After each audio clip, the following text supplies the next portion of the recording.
once again in the Rishabh academy channel. Friends, आज का हमारा जो वीडियो है इसमें जो है हम फिजिक्स का जो है फिजिक्स का चैप्टर 2 स्टार्ट करने जा रहे हैं, जिसका नाम है force and the laws of motion. यह भी इसका पहला पार्ट होगा, क्योंकि इससे पहले जो पहला चैप्टर था उसने हम कंप्लीट कर चुके हैं। हम लोग दूसरा चैप्टर स्टार्ट करेंगे, ठीक है। तो चैप्टर का नाम है force and the laws of motion. तो इसमें हम फोर्स के बारे में और मोशन के जो लॉज हैं, जो भी नियम है, उनके बारे में स्टडी करेंगे।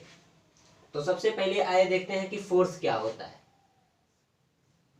फोर्स को हिंदी में कहा जाता है बल, ठीक है दोस्तों, हिंदी में इसे कहा जाता है बल। फोर्स क्या होता है? पुश और पुल ऑन ए बॉडी, मतलब किसी भी बॉडी को ढकेलना या उसको खींचना, ये कहा जाता है फोर्स, ठीक है। मतलब अगर कोई ऑब्जेक्ट है या कोई बॉडी है, अगर स्टेशनरी पोजीशन में है, तो उस पे हम जब फोर्स इसको अप्लाई करते हैं तो उस बॉडी में क्या लाता है? फोर्स मोशन ला देता है, ठीक है। एक जगह से दूसरे जगह बॉडी को क्या करता है? प्लेस करता है, यहां से यहां मान लीजिए, ठीक है।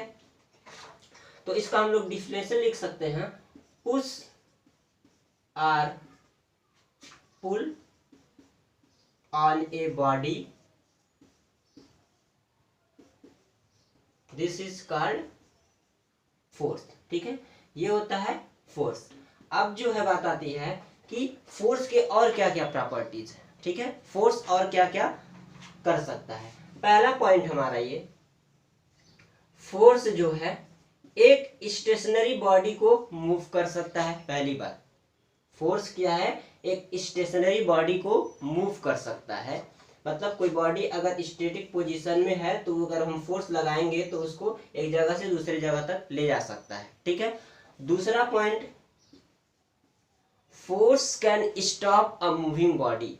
फोर्स जो है वो क्या करता है? एक मूविंग बॉडी को स्टॉप भी कर सकता है। मतलब अगर कोई बॉडी इस तरह से ट्रेवल कर रही है तो हम उस पर फोर्स अप्लाई करके, ठीक है, फोर्स अप्लाई करके उस पर हम उसको स्टॉप भी कर सकते हैं, उसको रोक भी सकते हैं।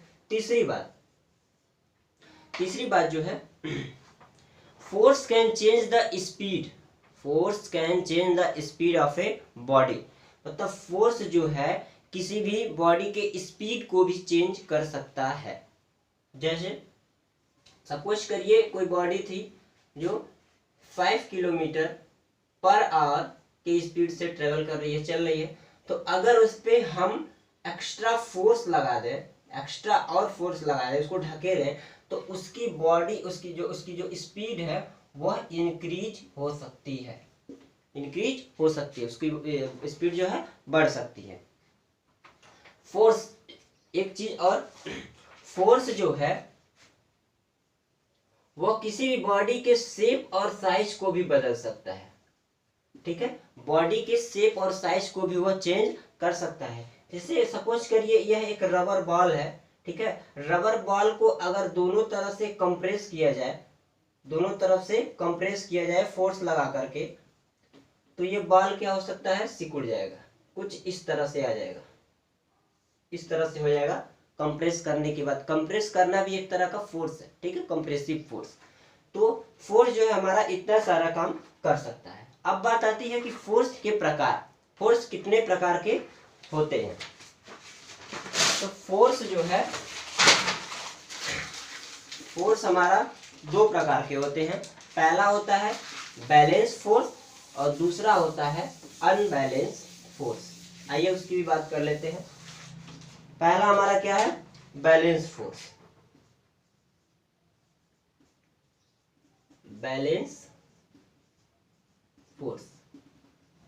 ये फोर्स के प्रकार है।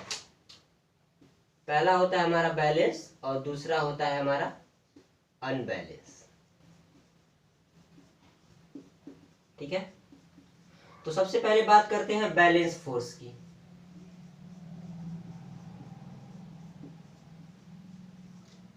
बैलेंस फोर्स की जब बात आती है तो इसका डेफिनेशन ये होगा, if the resultant force acting on a body is 0। अगर कोई बॉडी है, ये सपोज करिए ये कोई बॉडी है, तो इसको हर डायरेक्शन से अगर हम लोग फोर्स अप्लाई कर रहे हैं, हर डायरेक्शन से फोर्स अप्लाई कर रहे हैं, इधर नीचे की तरफ ये होता है फोर्स ऑफ ग्रेविटी। कोई भी बॉडी अगर है रखी हुई है अर्थ पे, तो उसकी फोर्स ऑफ ग्रेविटी नीचे। ऊपर जो होता है यही फोर्स ऑफ ग्रेविटी जो है रिएक्शन फोर्स अप्लाई करता है ऊपर। न्यूटन्स के नियम के according every action has a equal and opposite reaction. ठीक है, every action has a opposite and equal reaction. तो इस तरह से फोर्स ऑफ जो ग्रेविटी होता है वो रिएक्शन फोर्स अप्लाई करता है। और इधर से अगर हम लोग कोई पुश का फोर्स अप्लाई कर रहे हैं, पुश फोर्स, उसको ढकेलना, तो इधर जो है फ्रिक्शन फोर्स वर्क करता है। क्या करता है? फ्रिक्शन फोर्स वर्क करेगा। तो मतलब इसके कहने का ये है कि अगर resultant of all the forces, reaction force plus gravity force plus friction force plus ये पुश या पुल फोर्स, अगर इन दो सबका सम जो है अगर 0 आ रहा है, तो हम इसको कहेंगे अनबैलेंस फोर्स। क्या सॉरी, बैलेंस फोर्स।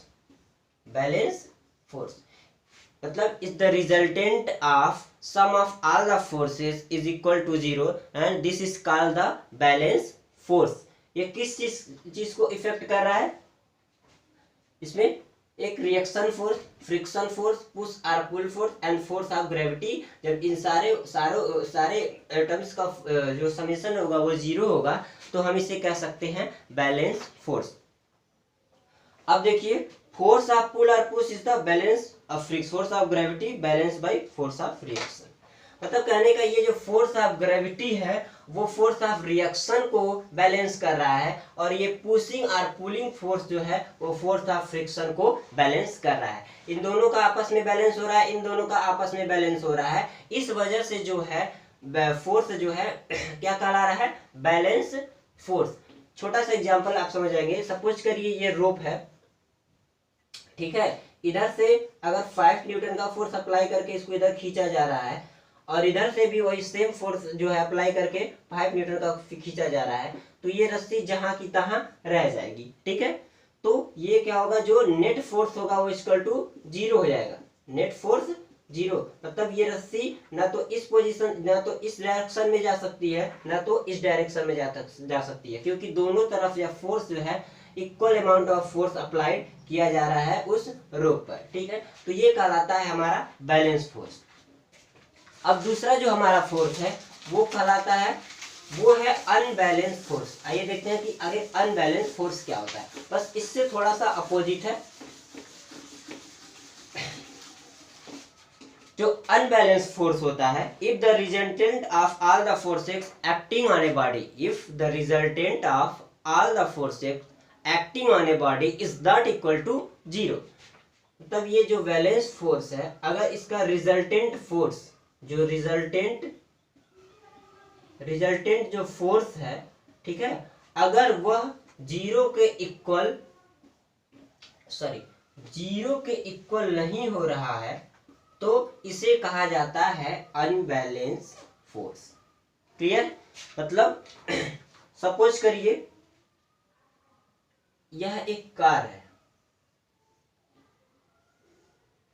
ठीक है, ये क्या है? कार है, मूविंग कार है। ठीक है, सपोज करिए इसका जो है फोर्स ऑफ ग्रेविटी mg नीचे है, ऊपर है इसका रिएक्शन फोर्स, इधर से जो है अप्लाई किया गया फोर्स है पुश, ठीक है, और इधर से जो है फोर्स ऑफ फ्रिक्शन है। ठीक है, मतलब कोई भी अगर बॉडी सरफेस पे अर्थ पे मूव करे तो उसके साथ फ्रिक्शन होता है। विदाउट फ्रिक्शन वो बॉडी मूव ही नहीं कर सकती है। ठीक है, ये फ्रिक्शन फोर्स जो है अपोज करता है, ये पुश और पुल फोर्स को अपोज करता है, इसके विरुद्ध होता है, इस वजह से बॉडी मूव करती है। तो सपोज करिए ये फोर्स है, ठीक है, तो ये फोर्स दोनों जो है, ये रिएक्शन फोर्स ग्रेविटी फोर्स जो है वो किसको बैलेंस कर रही है? रिएक्शन फोर्स को। किसको बैलेंस कर रही है? रिएक्शन फोर्स को। लेकिन जो पुश, जो हम फोर्स अप्लाई कर रहे हैं, वह जो है फ्रिक्शन फोर्स को बैलेंस नहीं कर पा रही है, फ्रिक्शन फोर्स को बैलेंस नहीं कर पा रही है। इस वजह से जो इनका रिजल्टेंट फोर्स हो रहा है, रिजल्टेंट जो फोर्स हो रहा है, रिजल्टेंट फोर्स हमारा वो 0 के इक्वल नहीं हो पा रहा है। इस वजह से यह अनबैलेंस फोर्स कहलाता है। ठीक है, छोटा सा एग्जांपल फिर सेम वही है, पीछे जो बताए हैं कि अगर इधर से भी 5 न्यूटन का फोर्स एक रोप पे अप्लाई किया गया और इधर से मान लीजिए 10 न्यूटन का फोर्स अप्लाई किया जा रहा है, तो हम लोग ये देख रहे हैं कि ये इसकी जो क्वांटिटी है फोर्स की वह मैक्सिमम है, ज्यादा है, और इसकी क्वांटिटी क्या है, लेस है। तो हम ये कह सकते हैं ये वाला साइड जो है इस रस्सी को खींच ले जाएगा और ये वाला साइड इस रस्सी को नहीं खींच पाएगा, क्योंकि ये लेस है, ये मोर है। तो ये अनबैलेंस हो जा रहा है। अनबैलेंस अमाउंट ऑफ फोर्स जो है, मतलब इक्वल अमाउंट ऑफ फोर्स हम दोनों साइड में नहीं अप्लाई कर रहे हैं, इस वजह से जो है वो बैलेंस फोर्स की कैटेगरी में नहीं आ रहा है। इस वजह से हम इसको क्या कहेंगे, अनबैलेंस फोर्स। इसमें जो है वही सेम चीज है, हमेशा ये ध्यान रखिएगा कि जो पुशिंग फोर्स है, पुश और पुल फोर्स है, हमेशा जो है ग्रेटर होना चाहिए फ्रिक्शन फोर्स से। ठीक है, क्योंकि फ्रिक्शन फोर्स जो है अपोज करता है पुश या पुल फोर्स को। आप जो फोर्स लगा रहे हैं उसको फ्रिक्शन फोर्स क्या होता है, अपोज करता है, उसके विरुद्ध होता है। तो अगर आप अपना बल जो है अधिक नहीं लगाएंगे तो वो जो बॉडी है वो मूव नहीं कर पाएगी। इसलिए हमेशा जो है आप जो फोर्स अप्लाई कर रहे हैं वो फ्रिक्शन फोर्स से अधिक होना चाहिए, तभी जो है बॉडी मूव करेगी। ठीक है दोस्तों, तो ये था हमारा फोर्स, अनबैलेंस फोर्स और बैलेंस फोर्स क्या होता है। और एक चीज छोटा सा और जान लीजिए कि जो फोर्स होता है, फोर्स का हमारा जो यूनिट होता है उसको हम न्यूटन कहते हैं।